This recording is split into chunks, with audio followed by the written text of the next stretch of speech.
여러분, 오늘 아침에 혹시 사과 드셨나요? 아니면 냉장고에서 사과를 꺼내 공복에 한 입 베어 무신 적이 있으신가요? 많은 분들이 사과를 건강의 상징처럼 여기십니다.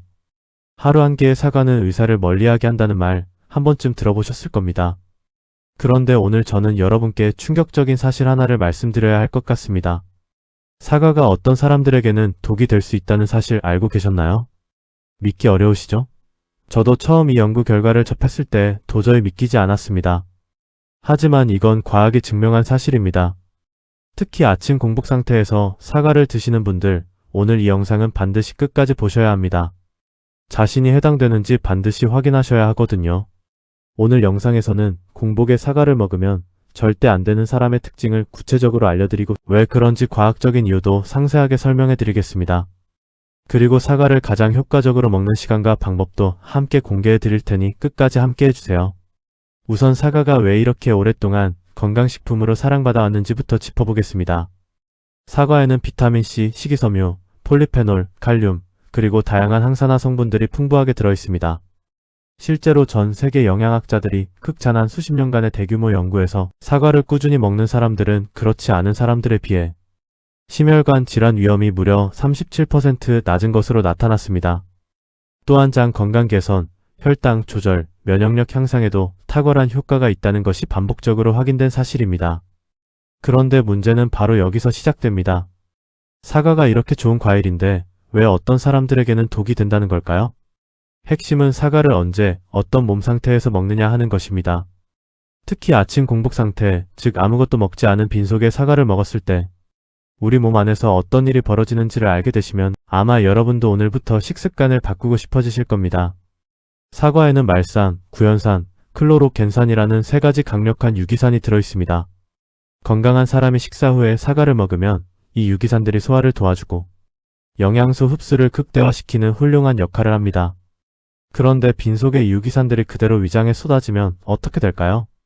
마치 빈 위장에 산성 물질을 직접 들이붓는 것과 같은 효과가 나타납니다. 위벽이 자극을 받고 위산 분비가 급격히 촉진되며 이것이 반복되면 위장 점막이 손상될 수 있습니다. 세계소화기내과 전문의들이 주목한 최신 연구에 따르면 공복에 산성 과일을 지속적으로 섭취한 그룹은 그렇지 않은 그룹에 비해 위험 발생률이 64%나 높게 나타났습니다. 이 수치 정말 놀랍지 않으신가요? 그렇다면 이제 본론으로 들어가겠습니다. 공복에 사과를 먹으면 절대 안 되는 사람, 구체적으로 어떤 분들일까요? 첫 번째로 위장이 약하거나 위염, 역류성 식도염이 있는 분들입니다. 이 부분이 오늘 영상에서 가장 중요한 내용이니 특히 주의 깊게 들어주세요. 위염이나 역류성 식도염을 가진 분들의 위장은 이미 점막이 손상되어 있거나 위산 분비 조절에 문제가 생긴 상태입니다. 이런 상태에서 공복에 사과를 드시면 사과 속 유기산이 이미 예민해진 위벽을 직접 자극하게 됩니다. 소화기 전문의들을 깜짝 놀라게 한 임상 결과에 따르면 역류성 식도염 환자 150명을 대상으로 한 실험에서 공복에 사과를 먹은 그룹의 82%가 식후 30분 이내에 속쓰림과 신트림 증상이 악화된 것으로 보고되었습니다. 단 한 개의 사과가 이런 결과를 만들어냈다는 것이 충격적이지 않으신가요? 역류성 식도염이 있으신 분들은 공복에 사과를 드셨을 때 가슴이 타는 듯한 느낌, 목까지 올라오는 신맛, 그리고 아침부터 울렁거리는 증상을 경험하셨을 것입니다. 그게 바로 사과의 유기산이 역류하면서 식도 점막을 자극하기 때문입니다. 두 번째로 혈당 조절에 문제가 있는 분들, 즉 당뇨 전 단계이거나 공복 혈당이 높은 분들입니다. 사과에는 과당과 포도당이 포함되어 있습니다. 일반적으로 사과의 혈당 지수는 낮은 편이라고 알려져 있지만 이것은 식사 후에 먹었을 때의 이야기입니다. 아무것도 먹지 않은 공복 상태에서 사과를 먹으면 당분이 다른 음식에 완충 없이 혈류 속으로 빠르게 흡수됩니다. 아시아 최대 규모의 당뇨 관련 장기 추적 연구에서 공복 혈당이 110을 넘는 그룹이 매일 아침 공복에 과일을 섭취했을 때 식후 혈당 스파이크가 평균 38% 더 높게 나타났다는 결과가 발표되었습니다.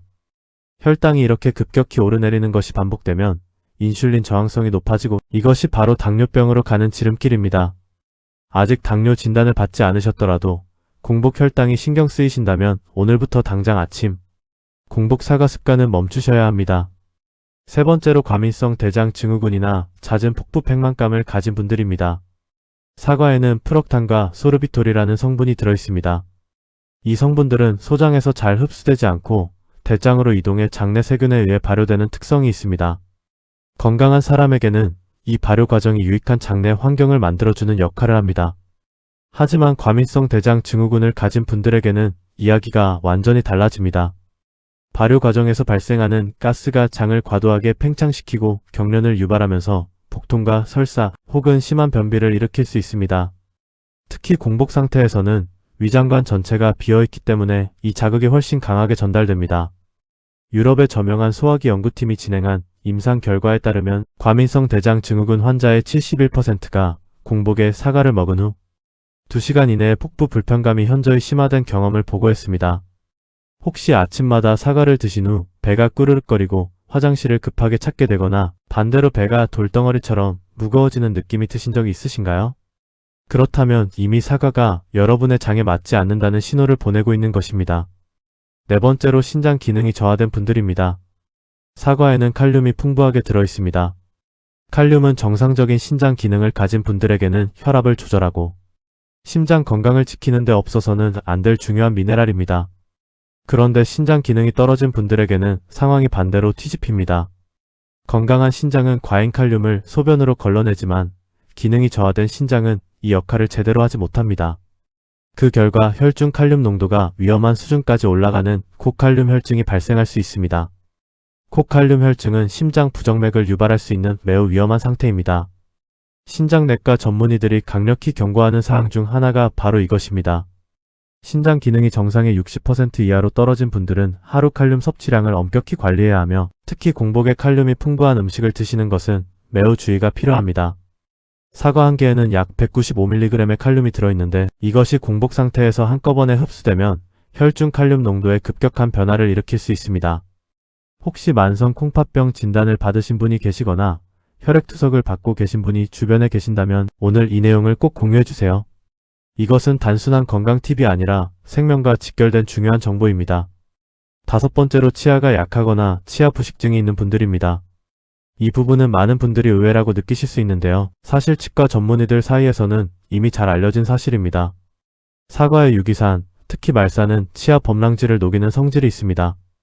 공복에 사과를 먹으면 입안에 산성 환경이 형성되고 다른 음식 섭취 없이 이 산성이 오래 지속됩니다. 국제치과연구학술지에 게재된 대규모 조사에서 매일 아침 공복에 산성, 과일을 섭취한 그룹은 그렇지 않은 그룹에 비해 10년 후 치아 범랑질 손상 정도가 2.8배 더 심각한 것으로 나타났습니다. 치아 범랑질은 한번 손상되면 자연적으로 재생되지 않습니다. 이것은 평생 되돌릴 수 없는 손상입니다. 치아가 이미 시리거나 찬 음식에 민감하거나 치아 부식 진단을 받은 적이 있으신 분들은 공복 사과 섭취를 즉시 중단하시고 반드시 식사 후에 드시기 바랍니다. 여섯 번째로 갑상선 기능 저하증이 있거나 갑상선 약을 복용 중인 분들입니다. 이것은 많은 분들이 전혀 모르고 계신 매우 중요한 사실입니다. 사과에는 고이트로겐이라는 성분이 미량 포함되어 있습니다. 이 성분은 갑상선이 요오드를 흡수하는 것을 방해하는 작용을 합니다. 소량으로는 큰 문제가 되지 않지만 이미 갑상선 기능이 저하되어 있는 분들이 공복에 사과를 매일 드시면 갑상선 기능이 더욱 억제될 수 있습니다. 더 심각한 것은 갑상선 호르몬 약을 복용 중인 분들의 경우입니다. 갑상선 약은 반드시 공복에 단독으로 복용해야 약물 흡수가 제대로 이루어지는데 공복에 사과를 먹으면 약물과 음식이 함께 위장에서 처리되면서 약물 흡수율이 현저히 낮아질 수 있습니다. 내분비내과 전문의들이 주목한 연구에서 갑상선 약 복용 후 30분 이내에 음식을 섭취한 그룹은 공복 단독 복용 그룹에 비해 약물 흡수율이 최대 40% 감소한 것으로 나타났습니다. 갑상선 약을 드시는 분들은 약 복용 최소 30분, 가능하면 1시간 이후에 사과를 드셔야 합니다. 자, 여기까지 공복에 사과를 먹으면 안 되는 6가지 유형을 말씀드렸는데요. 혹시 지금 이 중 하나라도 해당되신다는 생각이 드셨나요? 그렇다면 오늘 영상이 정말 잘 오신 것입니다. 그런데 여기서 놀라운 사실이 있습니다. 사과는 분명히 훌륭한 과일입니다. 문제는 사과 자체가 아니라 언제 먹느냐 하는 것이거든요. 지금부터는 사과를 언제 어떻게 먹어야 그 효과를 300% 극대화할 수 있는지 알려드리겠습니다. 사과를 먹기 가장 좋은 시간은 오전 10시에서 11시 사이 아침 식사를 마친 후 1시간에서 2시간이 지난 시점입니다. 이 시간대는 위장이 아침 식사를 어느 정도 소화하면서도 혈당이 적절히 유지되는 황금 시간대입니다. 사과의 유기산이 음식 잔여물과 함께 작용하면서 소화를 돕고 사과의 식이섬유가 혈당 급상승을 막아주며 폴리페놀 성분이 점심 식사 전까지 충분한 항산화 작용을 발휘합니다. 또 다른 훌륭한 시간대는 점심 식사 후 1시간에서 2시간 뒤인 오후 2시에서 3시 사이입니다. 이 시간에 사과 한 개를 드시면 오후 집중력 저하를 막는 천연 에너지 부스터 역할을 하며 저녁 식사 전 과식을 예방하는 효과도 있습니다. 반대로 절대 피해야 할 시간이 있습니다. 아침 공복 직후는 이미 말씀드렸고요. 저녁 늦은 시간, 특히 자기 직전 1시간 이내에는 사과를 드시지 않는 것이 좋습니다. 사과의 당분이 취침 전에 소화되면서 혈당을 자극하고 수면 중 지방 연소를 방해할 수 있기 때문입니다. 이제 사과를 더 건강하게 먹는 3가지 방법을 구체적으로 알려드리겠습니다. 첫 번째 방법은 사과와 견과류의 조합입니다. 이것은 혈당 조절이 걱정되시는 분들에게 특히 효과적입니다. 사과 반 개를 얇게 썰어 아몬드 열알 또는 호두, 내알과 함께 드시면 견과류의 단백질과 건강한 지방이 사과의 당분 흡수 속도를 현저히 늦춰줍니다. 혈당 전문 연구팀의 실험에서 사과만 단독으로 섭취했을 때와 견과류를 함께 섭취했을 때를 비교한 결과 견과류와 함께 먹은 그룹의 혈당 스파이크가 52% 낮게 나타났습니다. 만드는 방법은 간단합니다. 사과를 깨끗이 씻어 껍질째 얇게 슬라이스하고 아몬드나 호두와 함께 작은 그릇에 담아 오전 간식으로 드시면 됩니다. 여기에 계피가루를 살짝 뿌려주시면 혈당 조절 효과가 한층 더 높아집니다. 두 번째 방법은 사과 요거트 볼입니다. 위장이 약하신 분들이나 소화가 걱정되시는 분들에게 딱 맞는 레시피입니다. 플레인 그릭 요거트 150g에 사과를 깍둑 썰기해서 넣고 꿀 1티스푼과 시나몬, 파우더 약간을 더해 잘 섞어주시면 됩니다. 요거트의 단백질과 유산균이 사과의 산성을 중화시켜주고 장내 환경을 개선하는 시너지 효과를 냅니다. 이 레시피는 점심 식사 후 디저트로 드시거나 오후 간식으로 드시기에 최적입니다. 과민성 대장 증후군이 있으신 분들이라도 이렇게 요거트와 함께 드시면 소화기 자극이 훨씬 줄어드는 것을 느끼실 수 있습니다. 세 번째 방법은 사과 생강 따뜻한 차입니다. 소화력이 많이 떨어진 분들, 특히 추운 아침 속이 불편하신 분들께 권해드리는 방법입니다. 사과 반 개를 잘게 썰어 생강 23 슬라이스와 함께 물 300ml에 넣고 약불에서 15분간 끓여주세요. 여기에 꿀 1티스푼을 더하면 맛도 좋아지고 항염증 효과도 높아집니다. 이 차는 아침 식사와 함께 드시거나 아침 식사 30분 후에 드시는 것이 좋습니다. 끓이는 과정에서 사과의 산성이 어느 정도 중화되고 생강의 항염 성분이 더해지면서 위장이 약한 분들도 사과의 영양소를 부담 없이 섭취할 수 있게 됩니다. 그렇다면 사과를 먹을 때 추가로 알아두셔야 할 중요한 주의사항들도 있습니다. 사과는 껍질째 드시는 것이 훨씬 좋습니다. 사과 껍질에는 과육보다 최대 5배 더 많은 폴리페놀과 식이섬유가 집중되어 있거든요.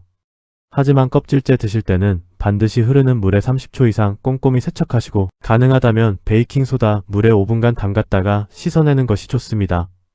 농약 성분을 최대한 제거하는 것이 중요합니다. 또한 사과를 잘라서 갈변이 시작된 후에도 드시는 분들이 계신데요. 갈변된 사과는 항산화 성분인 폴리페놀이 이미 산화된 상태이므로 가능하면 자른 직후에 드시거나 보관해야 할 경우 레몬즙을 살짝 뿌려 산화를 늦추는 것이 좋습니다. 사과 주스나 사과 스무디로 드시는 분들도 계신데 착즙 주스나 갈아 만든 형태로 드시면 식이섬유가 파괴되어 당분이 훨씬 빠르게 흡수됩니다. 혈당이 걱정되시는 분들은 반드시 통사과로 드시기를 권해드립니다. 이제 오늘 말씀드린 내용을 바탕으로 여러분이 바로 실천하실 수 있는 7일 사과 섭취 개선 플랜을 알려드리겠습니다. 1일에서 2일차에는 먼저 자신이 위에서 말씀드린 6가지 유형 중 해당되는 항목이 있는지 확인합니다. 만약 해당 항목이 있다면 기존 아침 공복 사과 습관을 오전 10시 이후로 옮기는 것을 시작합니다. 처음에는 사과 반 개부터 시작하여 몸의 반응을 살펴봅니다. 3일에서 4일차에는 사과와 견과류를 함께 드시는 조합을 시도해봅니다. 아몬드 10알과 사과 반 개 조합을 오전 간식으로 드시면서 식후 혈당 변화나 소화 상태를 관찰합니다. 5일에서 6일차에는 사과 요거트 볼 레시피를 점심 후 디저트로 시도해보시고 소화 상태와 포만감 변화를 느껴보시기 바랍니다. 7일차에는 지난 6일간 자신의 몸 상태 변화를 돌아보고 가장 편안하게 느껴졌던 섭취 방법을 자신만의 루틴으로 확정합니다.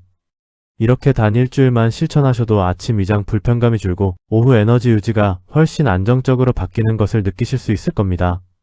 마지막으로 한 가지 더 말씀드리고 싶은 것이 있습니다. 오늘 영상에서 말씀드린 내용은 건강정보 제공을 목적으로 하는 것이며 의학적 진료나 처방을 대체하지 않습니다. 특히 위장질환, 당뇨, 신장질환, 갑상선 질환으로 현재 치료를 받고 계신 분들은 반드시 담당 전문의와 상담하신 후 식습관 변화를 결정하시기 바랍니다. 몸은 개인마다 다르고 같은 음식도 사람에 따라 다르게 작용할 수 있습니다. 오늘 영상이 여러분께 정보를 드리는 계기는 될 수 있지만 최종 판단은 반드시 전문가와 함께 하시기 바랍니다. 여러분, 오늘 영상이 도움이 되셨다면 좋아요와 구독 버튼을 눌러주시고 주변에 매일 아침 사과를 공복에 드시는 분들이 계시다면 이 영상을 꼭 공유해주세요. 가족의 건강을 지키는 작은 실천 하나가 얼마나 큰 변화를 만들어내는지 여러분도 곧 느끼시게 될 겁니다. 다음 영상에서는 더욱 충격적이고 유익한 건강 정보로 여러분을 찾아오겠습니다. 건강하고 활기찬 하루 보내세요.